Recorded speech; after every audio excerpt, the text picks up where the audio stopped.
On today's show, the Cavs going to win over the Washington Wizards despite having their worst shooting game of the season. They won this game with defense, and I think it's a really important thing they did. I'll explain next, right here on Locked On Cavs.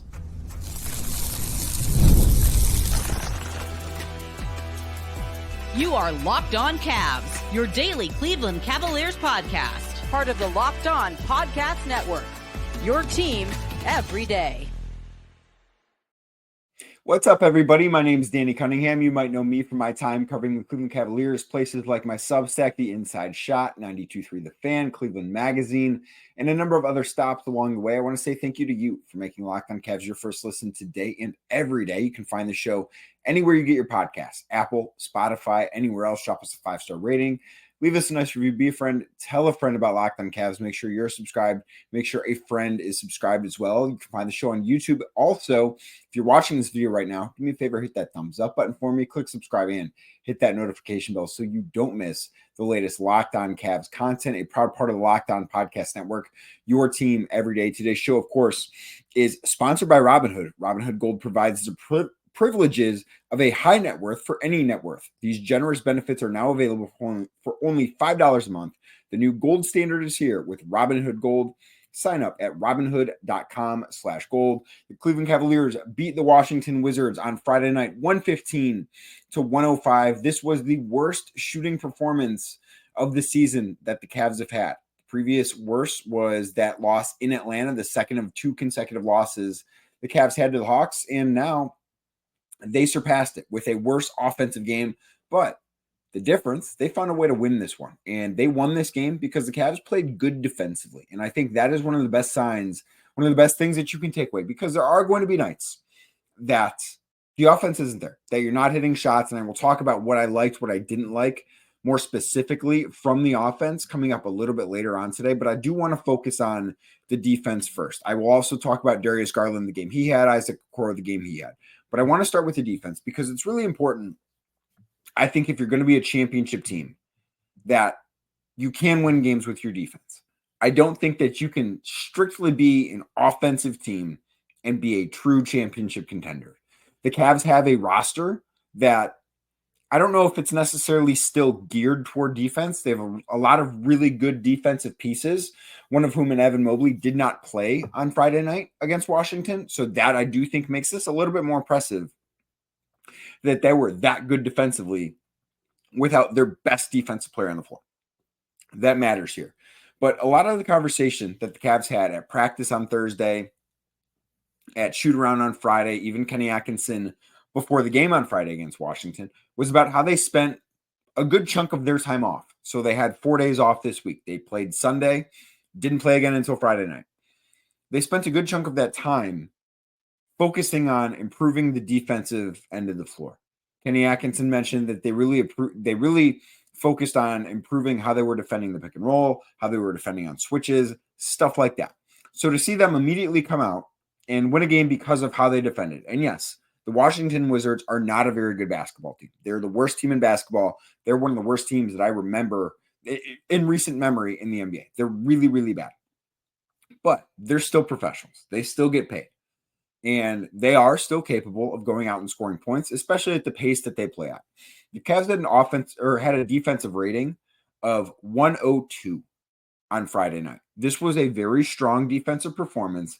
I thought there were a lot of guys that played well defensively. I thought Isaac Okoro was certainly one of them. I thought Dean Wade, for as bad as he was on offense, I thought he was relatively good on defense. I thought he got his hand in there and had several deflections, had a couple block shots. I did like some of the things I saw from him on that end of the floor.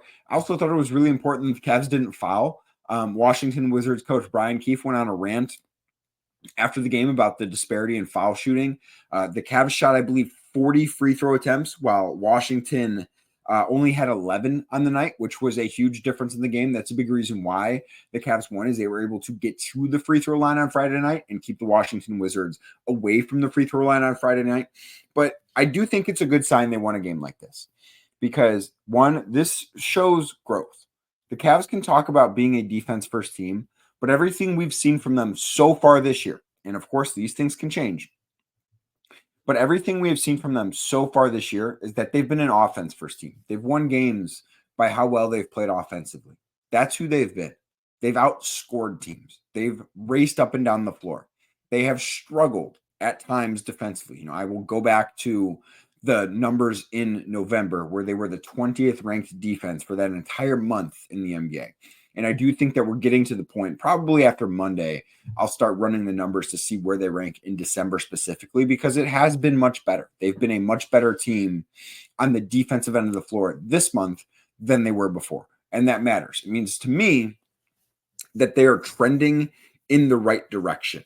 I think this is a sign of maturity too, because it's really easy when you're having a bad night as a team on one end of the floor, particularly offensively, where, like I said, and I'll dive into deeper, I didn't think the process was bad on offense. I just thought they missed a lot of open shots. When that happens, it's really easy to let that affect how the game is played defensively. When a team is having a bad night on offense, you'll often see them just, this isn't our night. We're going to not play great defense either. And that's how you end up losing games against lesser teams, is if you're not hitting shots, and then because of that, you let it affect the defense. The Cavs didn't do that. If anything, I thought the Cavs played a little bit harder defensively because of how poor the offense was for them. I thought that because they were missing so many shots, they sort of knew that, okay, to win this game, this is something that we need to pick up on the defensive end of the floor. We need to be better defensively than we are on offense, or we're in danger of losing. And listen, Washington is not good. They're not. They have 3 wins on the year, but 2 of those wins are against Atlanta, who is not a bad team, as we saw them beat the Cavs twice. The other one is against Denver, who is, I don't think, a championship contender, but not a bad team either. They have shown that on the right night, they can go out and beat good teams. Now, the Cavs played good enough on defense to prevent that from happening. And I think that's a great sign, because in the NBA, especially when you get to the postseason, teams have to be able to win games more than just one way. I think they have to be able to win games more than just one way on each side of the floor too. Offensively, you have to be able to win games with threes. You have to be able to win games in transition. You have to be able to win games by attacking inside when it comes to the postseason. And defensively, you have to be able to win games because you can slow things down and suffocate opposing offenses, or by being able to create a ton of turnovers. I did think the Cavs did a pretty good job on Friday night forcing Washington into turnovers. They had 17 turnovers as a team, because Washington didn't necessarily shoot the ball that poorly. They shot 47%. They were 35% from 3. It wasn't a bad night from them shooting, but I do think that they were forced into some tough shots that they made. I mean, Bilal Coulibaly had a great night. He tied a career high in points. He had 27. He had 5 threes. He was really, really good for Washington. That's going to happen, but they didn't give him easy shots for the most part. I mean, of course, he had a few easy ones. When you take 18 shots and score as many points as he did, you're going to run into some easy looks at times, and that was true. But I thought that they did a good job overall defending him. And if the Cavs are going to view themselves as a defense-first team, they're going to have to be able to have nights like tonight. I would like to see, and I'm not saying, I'd like to see the offense struggle for an extended period of time, because no one wants that. And I don't anticipate that happening. Like, they're just too good offensively for that to be the case. But I would almost like to see them have this sort of game against a good team and see how that goes. See them have a game where they're struggling to shoot. They're not playing bad offensively. They're just not making shots, because those two things are not equal to each other. But I would like to see them have to win those games with defense at a certain point. I'm not saying it needs to be a regular thing, because in the regular season, I sort of think that you are at your best when you're winning with offense. And then in the postseason, you're kind of at your best when you're winning with defense. It's just a stylistic difference between regular season basketball and postseason basketball. I think that's something that does matter. And one of the things Isaac Okoro said that really stuck out to me, and it's a very cliche thing. It's a thing that we've heard countless times, right? You've heard it over and over and over and over again. But he said after the game, he goes, defense wins championships. And he's right. It does. The Cavs so far have not put together a championship caliber defense.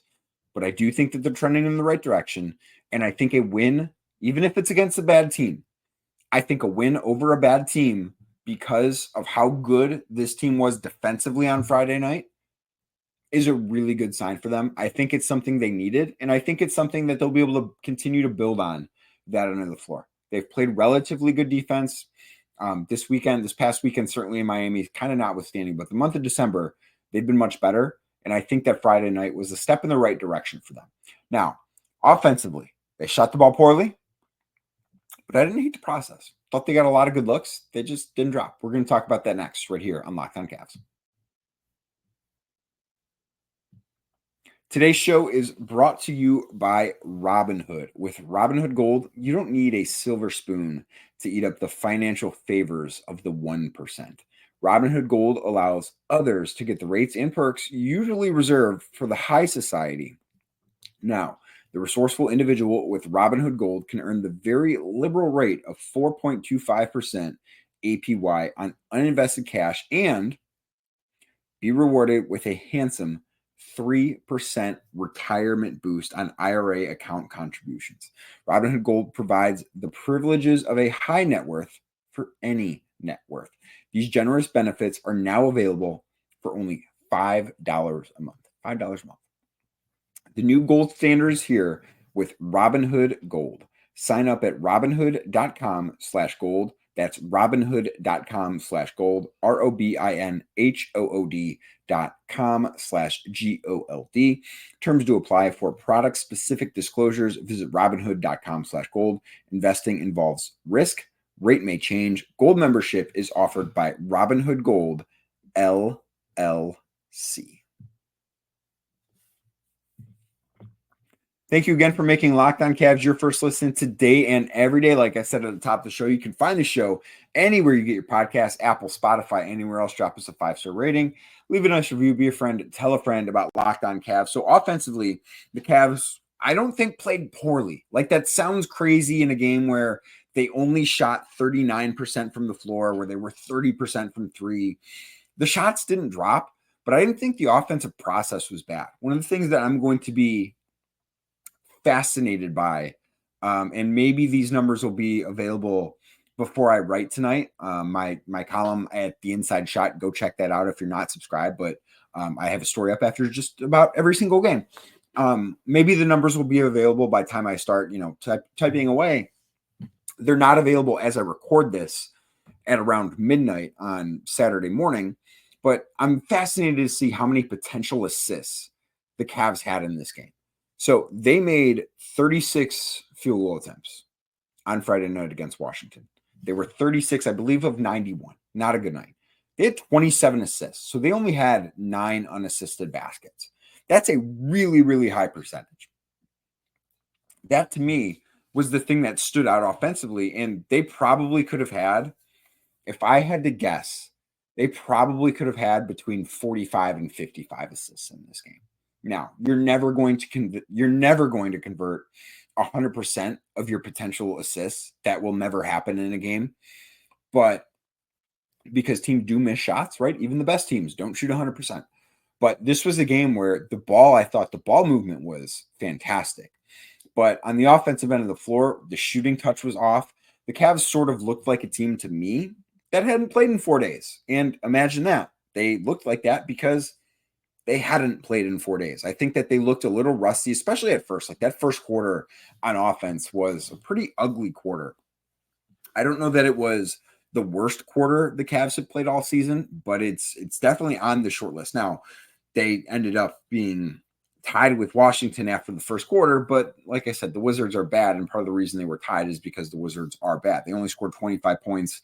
It was just, they were missing a lot of really good looks. Like Dean Wade, for some things that I thought he did well defensively, offensively, he was pretty bad, where he was 1 of 8 from the floor. He missed all 7 3-pointers that he attempted.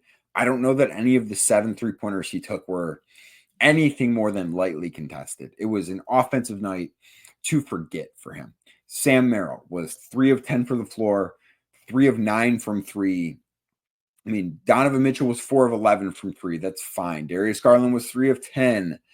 George Niang was 2 of 5. He was actually the guy that was best from 3 other than Isaac Okoro, who hit 3 of 4. And I thought Isaac is starting to look really, really confident on the offensive end of the floor. And I do want to talk about him coming up more in a little bit. but he's shooting very quietly. And I know it's not on a super high volume. I get that, but he's shooting 48% from 3-point range. He's been really, really good, and we've not talked about it enough. And Kenny Atkinson was asked about Isaac by Ethan Sands of Cleveland.com after the game on Friday night. And he goes, I'm glad you asked that question because we don't talk about him enough. Like, we talk so much about everybody else, but Isaac Okoro has been a guy that shows up every day, does his job, and is shooting the heck out of the basketball. And he has been. He's been awesome so far this year. And that's on me a little bit too for not talking about him the way that he probably deserves to be talked about. I did think that it was interesting that the Cavs, for as many good looks as they generated, they attempted 53s on Friday night against Washington.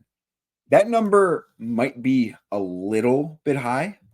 I don't know if they want to be quite at 50. I think that they're probably pretty happy between 45 and 50, but 50 might be a little bit high for them. They're not among the league leaders, obviously, in 3-point attempts. They are among the league leaders in 3-point percentage, but this was the most threes that they've shot in a game so far this year. And it's interesting to me that the game that had the most threes prior to tonight was 48. They had 2 of them, and one of them came in a loss against one of those Atlanta games was a loss where they shot 48 threes. Now, that game, they shot 31% from 3. This game, they shot 30% from 3. So they got what I thought were a lot of really good looks. Like, their shot quality for this game was 0.58, according to PBP stats, which is a solid number. It's not their best number. It's sort of a middle of the pack offensive game for them this year. But when you're one of the best offenses in basketball, the way the Cavs have been, middle of the pack is typically pretty good. They just didn't make shots. And I don't think that's anything to be concerned about. I also do think, and this is maybe the first time that we've been saying this, and part of it's because, he's been very available this year. He only missed 1 game prior to tonight. But Evan Mobley did not play on Friday night for the Cavs. And typically when that happens, where do we see the biggest impact? On the defensive end of the floor. He's the team's best defender. He's a defensive player of the year level guy. But I actually thought there was more of an impact for the Cavs offensively. I thought there was a bigger drop off offensively by not having Evan Mobley out there than defensively. It was one of the things I asked Darius Garland about this after the game. He said, it takes away a lot. It takes away someone who can set screens, someone who can roll to the basket, someone who can stretch the floor, someone who can handle the basketball. Evan Mobley has become somebody that does so many different things for this Cavs team on offense that I don't know his presence was felt when he wasn't available in the past on that end of the floor. I shouldn't say that. It was felt, but I don't know that it was felt to this extent. The Cavs are still good offensively if he's not out there, but he can take them to another level that they don't have another big man capable of taking them to. And I thought that was felt on Friday night. I thought we saw, okay, this Cavs offense is obviously missing something.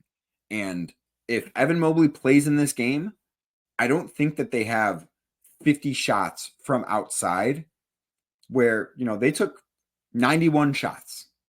91. 50 of them were 3. 91 minus 50 is what? 41. So they took 41 2-pointers. I don't have this in front of me, and I don't know that I can look it up while talking, so I'm not going to do this. But I'm not sure that they've had a game this year where they've shot more 3-pointers than 2-pointers. I think Evan Mobley being out, I think that is a direct effect of that. Because Evan has gotten to the basket, and yes, the last couple games, he's done a great job of stretching the floor. He's taken more threes. I think all those things are welcome. But I don't think that they got to the basket the same way that they're able to get to the basket when Evan's on the floor. And part of that is because Evan has done a really good job this year of getting to the basket. So I did think that lack of Evan Mobley was felt. That said, they missed shots. It's not a big deal. Is there concern around the way Dean Wade has shot the basketball this year? Yeah, I think so. But I don't know that necessarily is a conversation for tonight. That might be a conversation for next week. But for like this game, I thought the Cavs actually played good offensively. They just missed shots. They generated a lot of quality looks. Sometimes in the NBA, it's It's a make or miss league. How many times have you heard that? Sometimes the ball just doesn't go in the hoop. And when that happens, you have to win with defense. And that's why I thought, despite it being against a poor team in the Washington Wizards, that's why I thought that there were elements of Friday night that were impressive for the Cavs. Now, who's the player of the game? I'm going to talk about Isaac Okoro. I'm going to talk about Darius Garland too next, right here on Locked On Cavs. Today's show is brought to you by FanDuel Sportsbook. FanDuel is, of course, America's #1 sports book. And right now on FanDuel, new customers can bet $5 and get $150 in bonus bets if you win that first $5 bet. The FanDuel Sportsbook app gives you everything that you need to place live bets on the NFL, NHL, NBA, everything going on, all in one place. So when you get a hunch in the middle of the game, you can check out the latest stats, view live play-by-play, and so much more on the very same page where you place your bets. That page is FanDuel.com. So head on over there today. There's a lot going on in FanDuel. NFL games this weekend. Cleveland Browns, well, they are underdogs. This line's a little curious. Browns are 4.5-point home underdogs to Kansas City. Browns coming in this game, 3-10? I believe KC's 11-2. That's a little fishy. I don't know why that line is this low.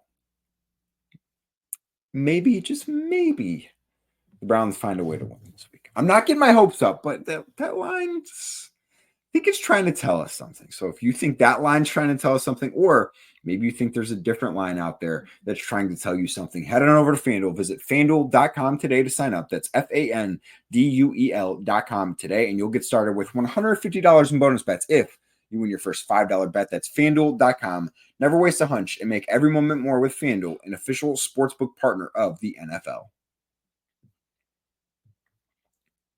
Thank you again for making Locked On Cavs your first listen today and every day. Like I said earlier, if you're watching the show on YouTube, do me a favor, hit that thumbs up button for me, click subscribe, and hit that notification bell so you don't miss the latest Locked On Cavs content. So player of the night, I'm going to give it to both Darius Garland and Isaac Okoro.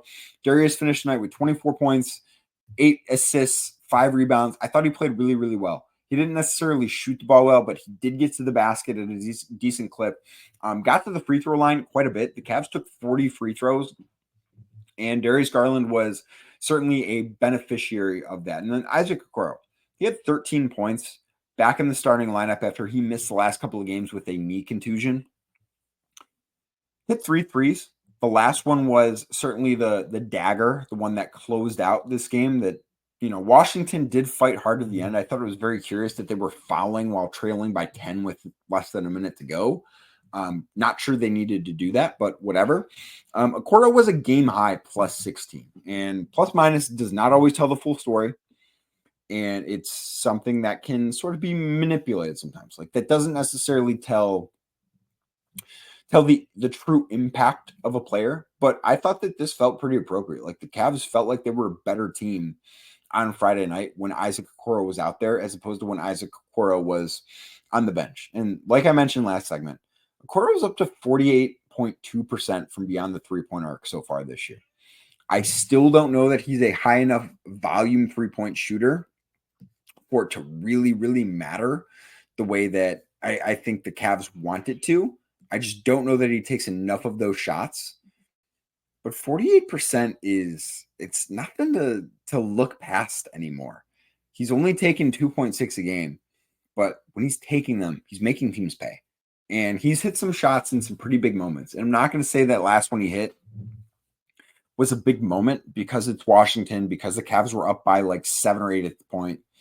But he's not shied away from the moment. And I think that's a really important thing for a role player. And as Max Strus comes back, I don't know if he's going to play Monday. I would be surprised if he doesn't play Monday. I would be very surprised if he doesn't play next Friday. But when Max Strus comes back, this team still needs Isaac Okoro. And I think Isaac Okoro means a lot to this team. We think of him as a really good defender, which he still is.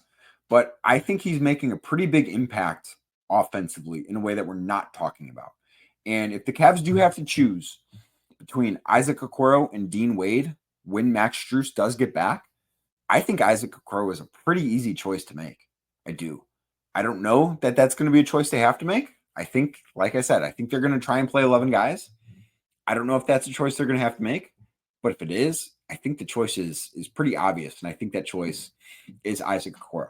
So the Cavs will be back in action Monday night. They're on the road in Brooklyn, taking on the Nets. I will be back with the podcast Monday, your normal Locked On Cavs podcast. Plus, the whip around is going to be back. Cavs have 3 games next week. They've got Brooklyn Monday, Milwaukee on Friday, and Philadelphia on Saturday. Joel Embiid got hurt on Friday night again for the Sixers, so who knows what that Sixers team is going to look like when they come to town on Saturday. But that is the week ahead for the Cavs. So I should have 2 podcasts coming your way Monday. Also, I might have a little bit to say on the Cleveland Charge. I'm going to go to the Charge game at Cleveland Public Hall Saturday night. I think it'll be a really cool environment. They played their first game there Friday night. I believe somebody a lot of people care about that is on a 2-way for the Cavs should be making his season debut on Saturday night for the Charge. It's not confirmed, but that's the word on the street that we might be seeing somebody for the first time this season. So you might want to keep your eye on the Charge game tomorrow night. But yes, I will be going to that. Might have a little bit of something to say on that Monday. The Whip Around show should be back as well. But thank you as always for making Locked On Cavs your first listen today. Thank you for making it your first listen every day. This is a blast to get to do. Very much appreciate you everydayers out there that are listening to Locked On Cavs every single day. Win, loss, draw, no matter what. Very, very much appreciate it. You can find the show anywhere you get your podcasts. Apple, Spotify, anywhere else. Drop us a 5-star rating. Leave us a nice review. Be a friend. Tell a friend about Locked On Cavs. And if you're watching on YouTube, do me a favor. Hit that thumbs up button for me. Click subscribe and hit that notification bell so you don't miss the latest Locked On Cavs content. I will be back on Monday with a couple of episodes talking about the 22-4 Cleveland Cavaliers.